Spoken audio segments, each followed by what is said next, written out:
매달 이렇게 월세를 내면은 좀 고통스럽습니다. 오죽하면은 내 피고름을 싸다가 은행 온라인으로 집주인한테 붙이는 거라는 말도 하잖아요. 전세는 약간 야누스의 두 얼굴인 것 같은 느낌이 들어요. 먼저 보셔야 될 게 이게 진짜 월세냐는 거예요. 이 반전세거든요, 사실상. 전세값이 오르면서 나타난 후폭풍일 수도 있어요. 지금은 상급지 갈아타기는 함부로 들어가면 안 돼요. 잘못하면 떨어지는 칼날을 두 손으로 받을 수 있어요.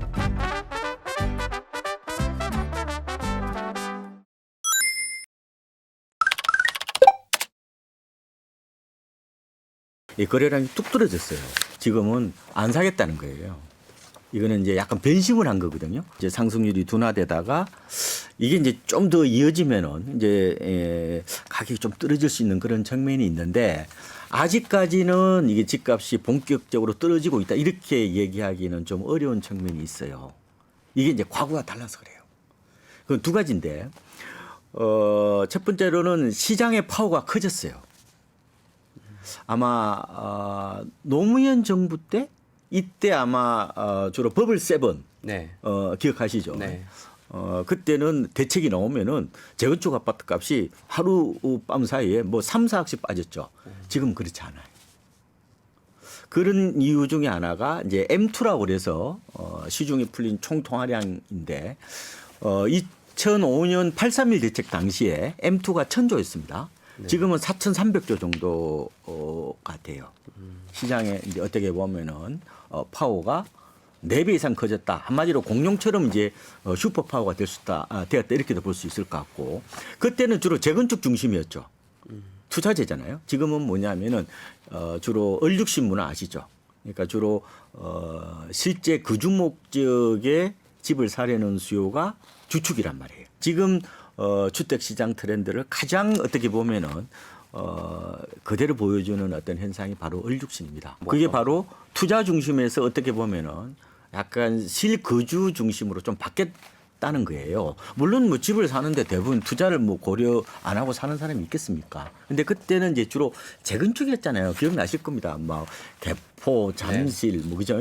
뭐 고덕, 주공 막 그때 5층 이하 아파트가 거의 뭐 코스닥 시장처럼 움직였잖아요.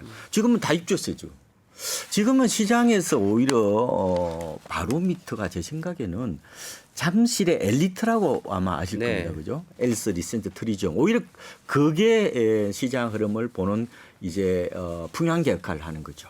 그럼 거기는 지금 어떤가요? 거기도 별로 빠진 게 없어요. 그런데 아마 일부 건매물이 나와서 좀 싸게 거래되는 게 있긴 하지만 여전히 전체적으로 보면은 아직은 아마 이 떨어졌다고 아마 체감을 하지는 못할 가능성이 있다. 이렇게 보고 있고 마포 성동에 뭐 3억이 떨어졌다. 또 어떤 데는 또 최고가 경신했다. 뭐 이렇게 그렇죠. 다른 이유는 뭐 어떻게 해석을 해야 돼요? 너무 이제 과잉 일반화 가능성이 좀 있단 말이에요. 지금 아파트는 과거와는 달리 이제 그런 어떤 급락 패턴은 아니라고 보는데 어쨌든 지금은 제가 봤을 때 일부 지역에서 아마 가격이 좀 빠질 거예요. 추가적으로 대책이 만약에 나온다면은 어떻게 보면 집값 조정세가 좀 더 가속화될 수는 있는데 현재까지는 약간은 뭐 긴가민가 하는 어떤 그런 약간 혼조세 정도로 보시면 되지 않을까 생각해 보고 있습니다.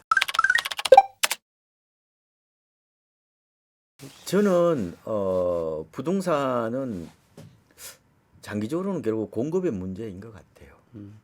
근데 이제 공급도 여러 가지가 있죠. 뭐 기존에 나오는 매물도 공급이고 또 새로 이제 입주하는 것도 공급인데 과거에 비해서 입주 물량에 대한 시장의 민감도가 더 높아졌다고 봐요. 왜? 얼죽신 문화이기 때문에. 양보다 질을 따지는 문화이기 때문에 꾸준히 신규 아파트가 공급이 안 되면 집값이 안정된다는 보장을 못 해요. 저는 이런 말씀을 드리고 싶은데 2년을 생각하면 집을 사셔야 되고 20년을 내다보면 집을 안 사셔도 돼요. 그렇잖아요. 20년 지나면은 언제예요? 2045년이죠. 그때 되면 인구 쇼크가 본격화할 것 같은데. 그래서 대부분의 사람들이 헷갈리는 이유가 먼 미래하고 가까운 미래를 구분하지 못해요. 지금은 인구 문제가 아니에요. 지금은 공급 저는 문제라고 봅니다.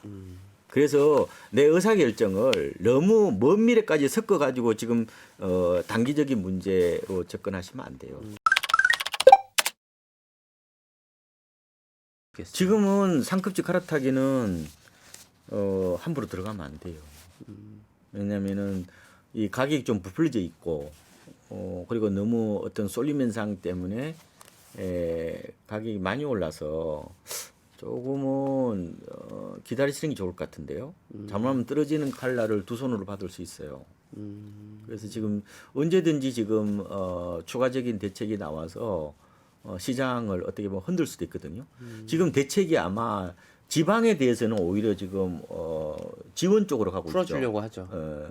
그리고 수도권도 지금 중저가에 대해서는 별로 이게 개입하고 싶지 않아요. 지금은 어떻게 보면 집값 불안의 진앙지가 지금 강남하고 한강벨트잖아요. 이게 대해서 추가적으로 언제든지 때릴 수가 있단 말이에요. 그래서 지금 일단은 대기. 그래서 어느 정도 떨어진 다음에 의사결정을 하시면 좋을 것 같다는 생각이 들고. 그러면 나머지 지역이 있잖아요. 네, 나머지 지역. 나머지 지역은 저는 소신껏 의사결정을 하시면 될 것 같고 아마 이번에 곧바로 반사익을 안 누릴 겁니다. 왜냐? 정책 대출 저번에 줄었어요. 장기적으로는 저는 똘똘한 한 채 이거는 변하지 않는다고 봅니다. 쉽게 바뀔 건 아니에요. 그렇지만 단기적으로는 충분히 우리가 조심을 해야 될 것 같다. 충분히 대응 카드가 있거든요. 지금. 요번에 우리가 6.27 대책이 네. 강남하고 마용성 한강벨트를 정조준한 어떻게 보면은 충격요법이죠. 그렇죠. 충격요법이니까 벌써 홀로 일부 내리는 아직은 좀 버티지만 조금 이게 과연 좀 더 거래 부진이 이어지면은 가격이 좀 빠질 수 있거든요. 근데 정부 입장에서 카드가 여러 가지가 있단 말이에요, 지금. 사실 그 6.27 대책 중에 이제 전세 관련 이제 규제들도 좀 있어서 이게 실제로 뭐 아예 매매로 가든가 아니면 이제 월세로 가는 거 아니냐 뭐 이런 이야기들도 있었어요. 그건 어쩔 수 없는 추세 같아요. 네, 갈 수밖에 없는 것 같아요, 지금. 대출을 받으면 6개월 안에 입주를 해야 되니까 갭 투자가 안 되죠.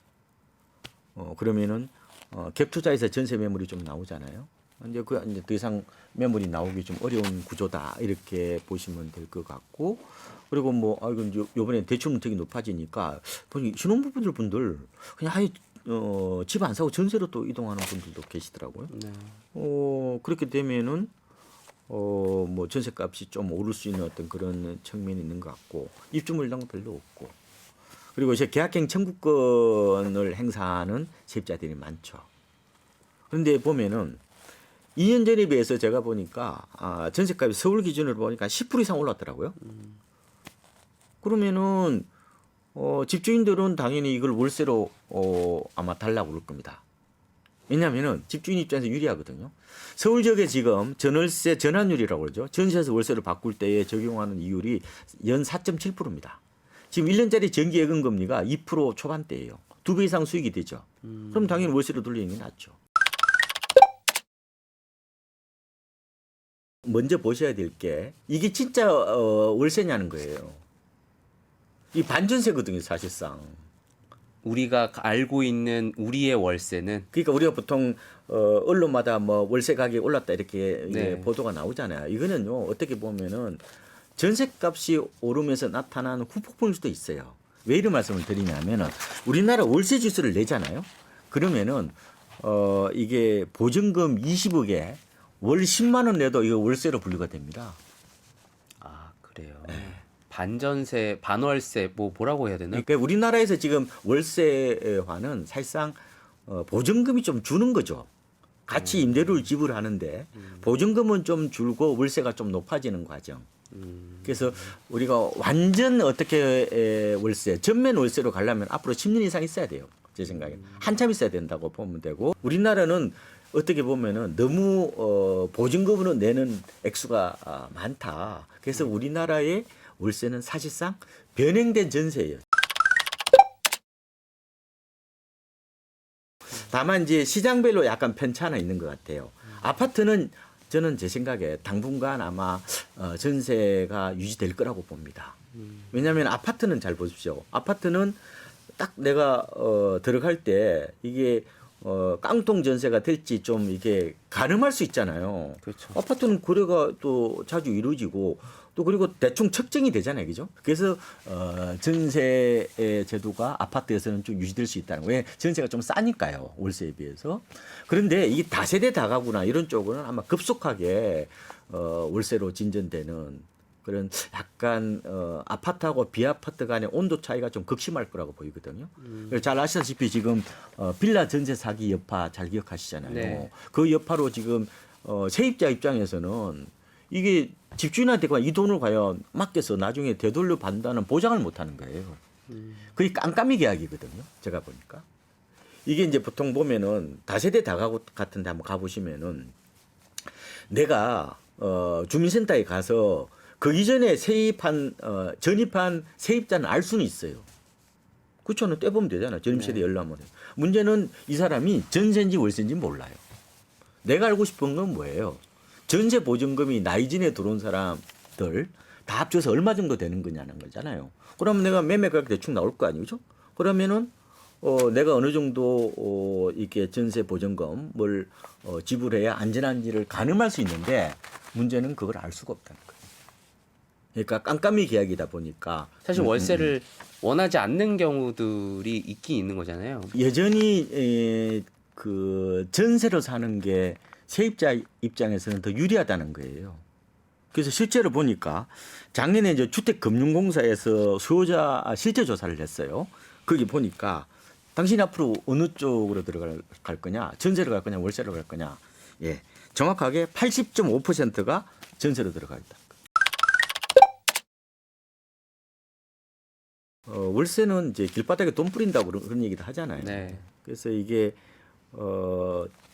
매달 이렇게 월세를 내면은 좀 고통스럽습니다. 이게. 그래서 오죽하면은 내 고열, 피고름을 싸다가 은행 온라인으로 집주인한테 붙이는 거라는 말도 하잖아요. 전세는 약간 야누스의 두 얼굴인 것 같은 느낌이 들어요. 그러니까 분명히 세입자한테는 좋은데, 그죠? 유리한 제도이긴 한데 이게 위험하단 말이에요.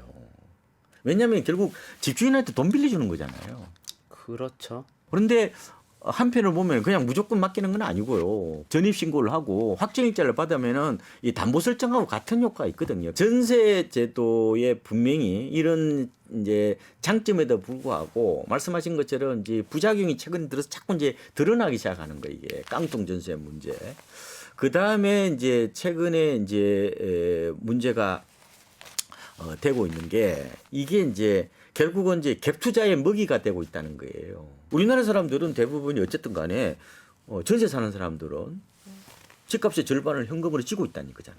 그러면은 집값이 불안해지면 언제든지 뭐 투기적 대열에 동참하려는 어떤 욕구가 나타나기 때문에 전세는 이런 양면의 어떤 측면들이 있는데 결과적으로 제 생각에는 이걸 갑자기 없앨 수는 없어요. 일반적으로 우리가 주택 시장 내부만 본다면은 매매 시장하고 이 전월세 시장이 약간 트레이드 오프 관계잖아요. 네. 그렇잖아. 기란 관계라고도 표현하는데 그렇죠. 그렇잖아요. 뭐 만약에 집 안 사면 전월세로 들어가야 되잖아요. 네. 그거는 내부적으로 보는 거고. 근데 전체 시장으로 바라보면 어때요? 매매가 안 되면 전월세도 거래 안 돼요.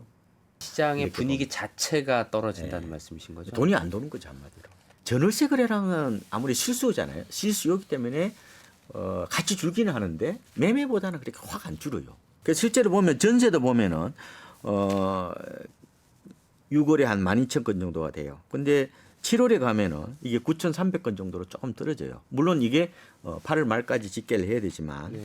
그래서 제 생각에는 좀 더 매크로하게 좀 보실 필요가 있어요.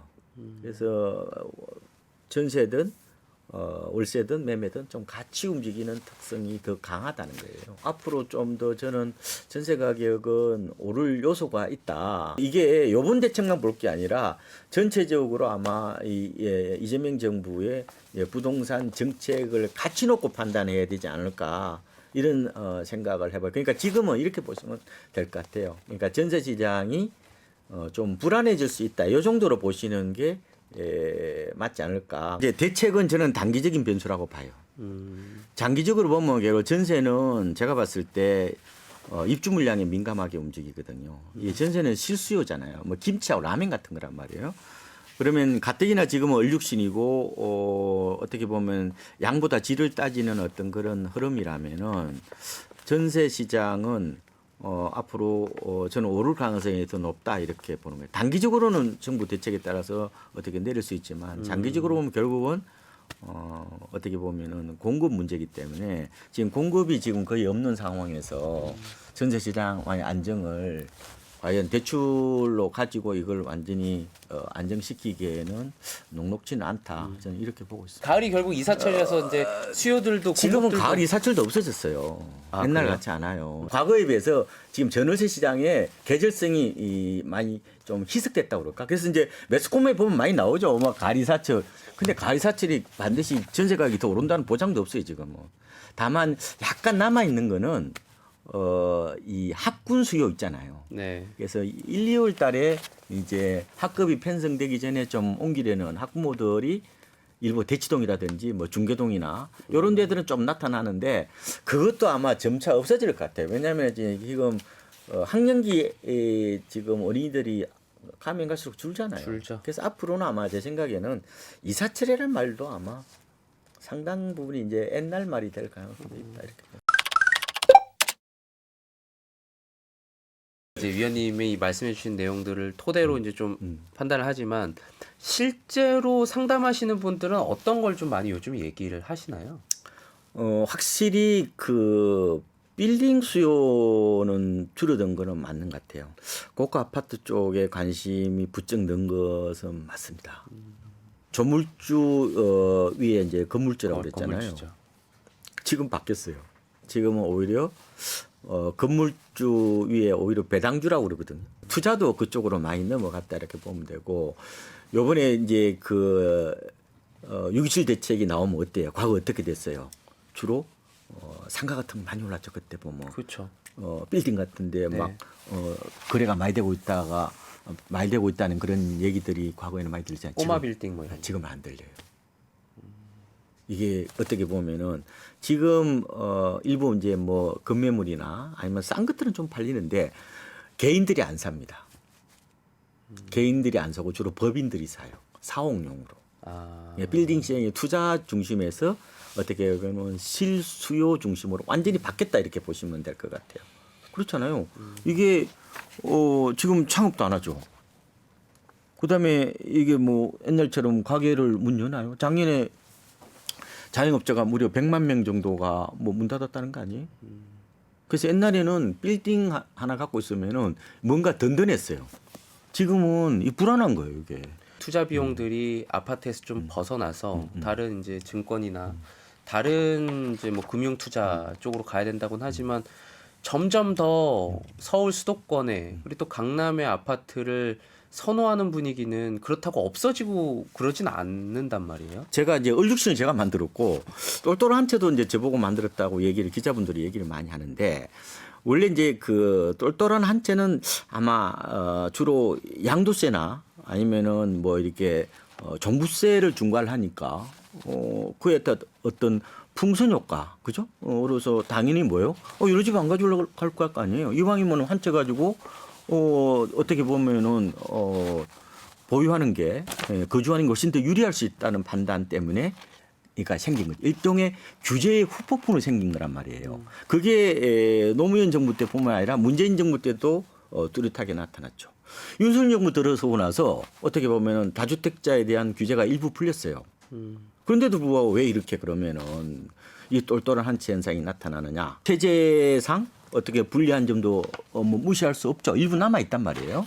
근데 그거 외에 두 가지 정도로 보셔야 되는데 첫 번째로는 지금은요 갭 투자를 잘 안 하려고 그래요. 일단은 돈이 모자라니까 일단 갭 투자를 해놓는 겁니다. 그러다가 나중에 이제 돈 모아서 입주하려는 경향이 많죠. 이 단계별 내 집 마련 전략으로서 갭 투자를 쓴단 말이에요. 그런데 외곽 지역에 싼 집을 이렇게 사서 갭 투자하는 경향이 확 떨어졌어요. 왜? 전세가 비율이 지금 서울 기준으로 해서 52%밖에 안 돼요. 2016년에 엄청나게 갭 투자 바람이 불었거든요. 네. 그때의 전세가 비율이 서울에서 75.1%까지 갔었어요. 아. 지금은 뭐예요? 투입 자금 대비 뭐 산출되는 어떻게 보면은 기대 이익이랄까 이게 크지 않아요. 그냥 갭 투자는 안 하죠.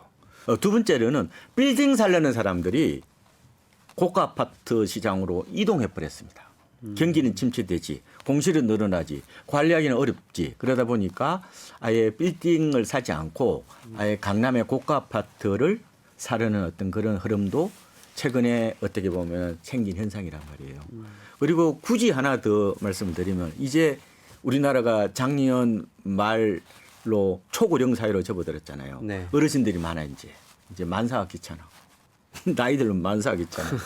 귀차니즘이 발동한 거라고 봅니다. 저는 아파트 사놓고 그냥 뭐 복잡하게 뭘 여러 가지를 관리하고 그래요. 말하자면은 뭐 다주택자에 대한 세제의 뭐 일부 불리함, 그 다음에 갭 투자에 어떻게 보면 열기가 식은 거, 그리고 빌딩 수요가 고가 아파트로 이동한 거, 귀차니즘 이런 것들이 다 맞물려서 지금 똘똘한 한채 현상 그리고 강남과 한강벨트 아파트 값이 급등했다고 저는 보는 거예요. 이 흐름이 쉽게 바뀌겠냐는 거예요.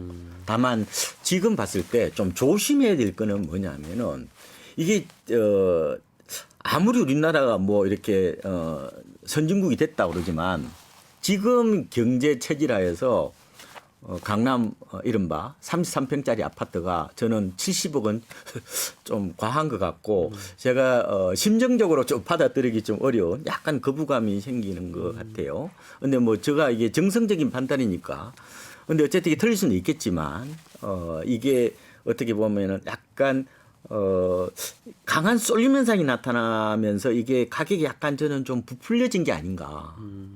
그럼 어때요? 이게 흔들면은 약간 출렁거릴 수 있어요.